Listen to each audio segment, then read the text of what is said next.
So this will begin our unit by taking a look at the rise of democracy in India. We should be done with the independence of India, but what happens next? And we'll take a look at that in the next few videos. So this is the emergence of a democratic state in India. And here's a look at the symbol of the government of India, in addition to what their parliament looks like. There's a dome within this. It's a really cool looking building, kind of a mix of Colosseum and Congress in many ways, a beautiful building. So we'll take a look at how did democracy function in independent India. First, they got to set up their constitution. A constituent assembly met from December 1946 to December 1948, 2 years of writing their new constitution. This assembly included 300 members, 82% of which were members of the Congress Party. The public was invited to make suggestions, and they made a few here and there, including recognition of local languages, which there are many in India, rights for the lower castes, we'll talk about that, prohibition of cow slaughter, as well as safeguards for the religious minorities like the Jains. The main writers of their constitution is Vallabhbhai Patel, I'm sorry if I mispronounced that, who was a very conservative minister of home affairs, most famous as a uniter. He's able to bring in all these smaller states of India, the princely states, and really unite them as one India. And so India is currently building the world's tallest statue, and it's called the Statue of Unity. It'll be 597 feet tall, and so they're working on that now as kind of this large figure of unity. The second main writer, and largely probably the larger writer of the Constitution, is B.R. Ambedkar.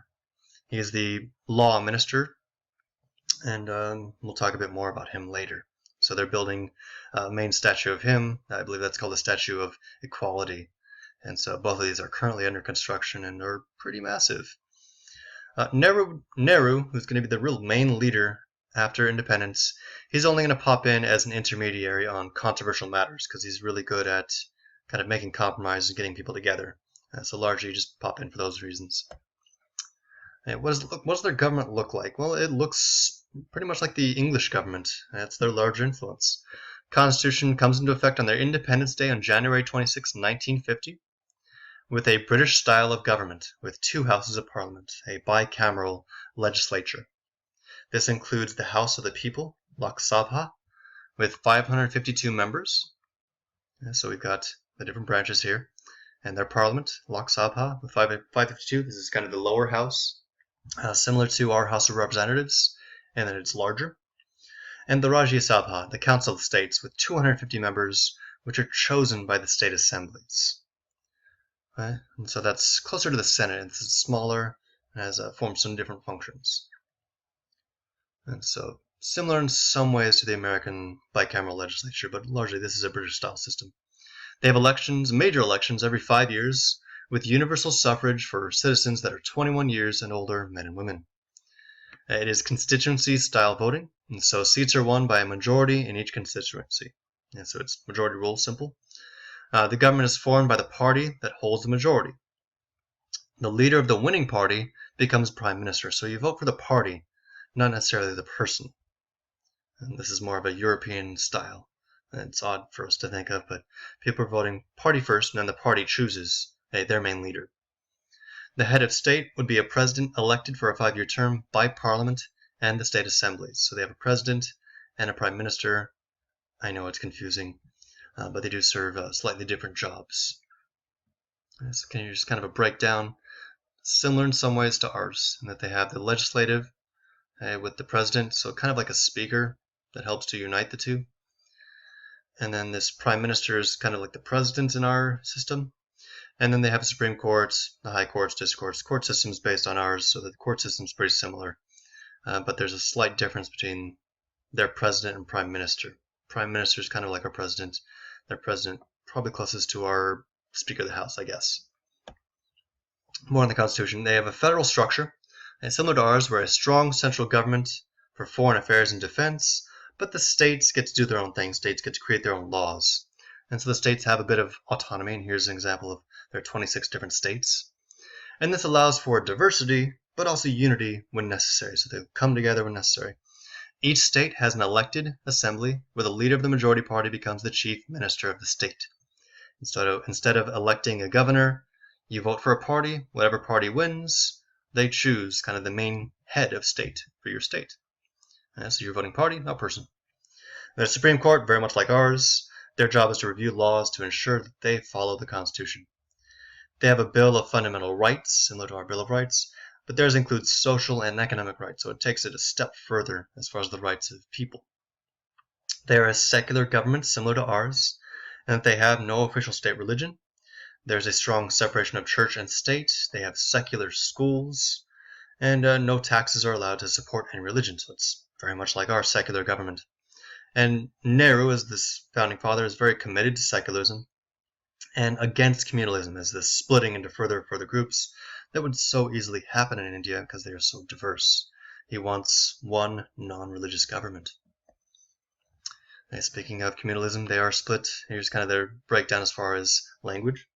Hundreds of languages across India result in English becoming the real uniting language, oddly enough, and that English becomes the language of business and government. And for the law courts, for the higher education areas, to speak English, still do in many ways. They have 14 recognized languages, but Hindi and English become the official languages as they are spoken by the majority. So Hindi is spoken here in some of the major cities, as well as the government. But English is widely spoken all over. They decide to maintain Commonwealth status. So they remain a member of the British Commonwealth of Nations, but they were allowed to have an Indian head of state instead of the British monarch. So the Queen is not on their money. They get to have a president, and they don't have to have the Queen on their money and pay any homage to the Queen.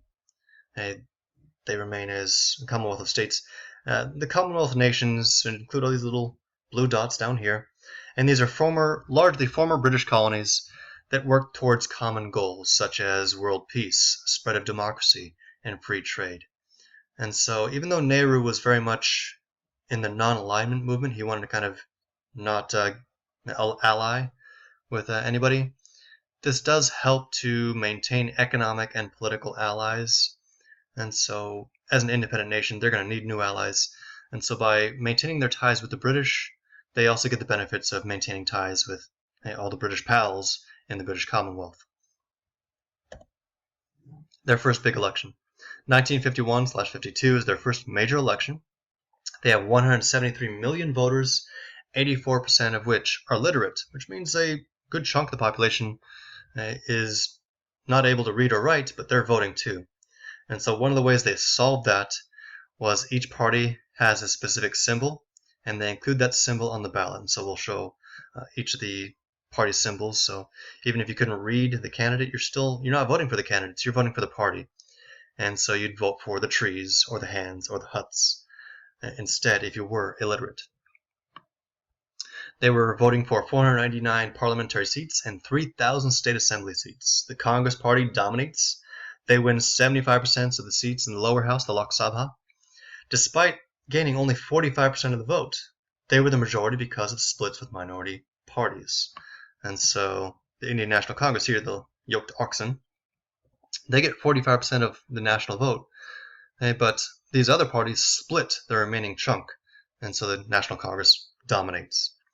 The Communists would become the second major party as their main opposition, and the John Sang would represent their extreme right positions, or opponents.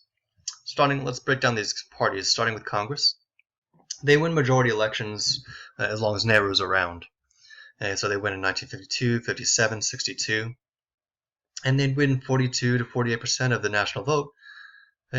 But because of the splits, they'd win 65 to 75% of the seats, and it would dominate and control the government every time. The opposition parties just weren't united. They were fragmented.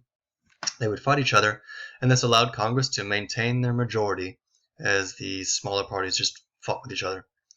Plus, this party had prestige as the party of Gandhi, and this allowed for a set of voters from a wide range of social, economic, and regional backgrounds. They were all united through the words of Gandhi. And so this gave the party a character of broad coalition of all these different competing views. And so you'd have the rich and the poor working together in the Congress Party, even though they may have different views. Nehru represented the leftist views with very socialist values, so he's pretty far left. but he kept the conservative wing of the party in mind. So he never went too far. He always kept the conservatives in too for the good of the party.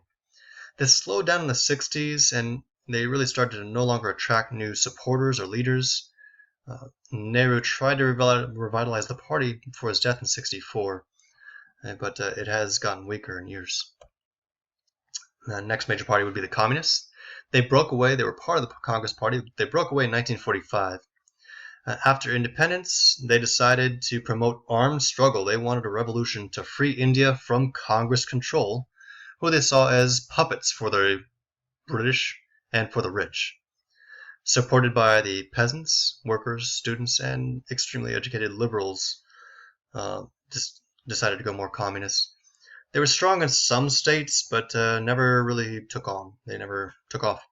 They had victory in 1957 in one state, and this resulted in the communists launching land and education reforms, going pretty extreme, taking from the rich, giving to the poor, to such an extreme that their leader was removed by the central government.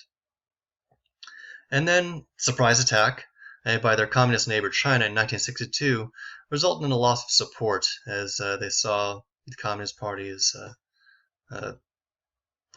not too friendly with China. As a result, they weren't fans. Socialist Party also broke away from the Congress Party. They did this in 1948. And they accused Congress of betraying the poor in favor of the rich. And Nehru had a lot of his ideas were socialist, but they just wanted to take it a step further. And so this weakened Nehru's attempts to bring in liberal policies out of Congress, because Congress became more conservative as a lot of people were leaving on the left. People were leaving to become communists or socialists. And so Nehru wanted to enact certain policies that were socialist, but couldn't. They went up to 10% of the votes in 52, and they would later on merge with the Kisan Mazdoor Praja Party, a lower, they're represented by the Hut, which claimed to more closely follow the simple goals of Gandhi. And just these further splits over time weakened the party, and this led to further Congress wins as the liberals just split more and more. On the other side, from the liberals to the right wing, is the Bharatiya Jana Sangh. This is the Hindu nationalist party that challenged secularism. And most of its leaders, were members of the militaristic Hindu group Rashtriya Swabya Sangh, I'm sure I'm mispronouncing that again. Their slogan, one country, one culture, one nation. So very, very Hindu. They lost support in the South because they started to promote the Hindi language as the national language, which wasn't spoken in the South. In the South, you have more Dravidian-style languages. They are very anti-Muslim, and they treated all Muslims with suspicion. They even called for the annexation and takeover of Pakistan, but later they decided that was too extreme for these extremists. They accused Nehru and the Congress of appeasing and giving in to the Muslims too much. They only won 3% of the vote in 1952, and later on they were succeeded by the Bharatiya Janata Party as the main Hindu nationalist party in 1980, which is still pretty strong. And so they were the lamp in that election. Now they're the chrysanthemum in further elections. So they are promoting Hindu values and more right-wing values. More parties, the Scheduled Caste Federation, established in 1942 by B.R. Ambedkar. He was a respected lawyer, educated in America as well as Britain. He was the law minister in their first government and a leader in creating their constitutions, really a father of modern India. Now, scheduled castes, these refer to the lower castes, also known as the untouchables. He criticized Congress for not doing enough to end the caste system, and they tried. Nehru denounced casteism and he introduced laws to raise the lower castes up. Discrimination, however, continued for lower castes despite independence. So it got a little bit better, not enough.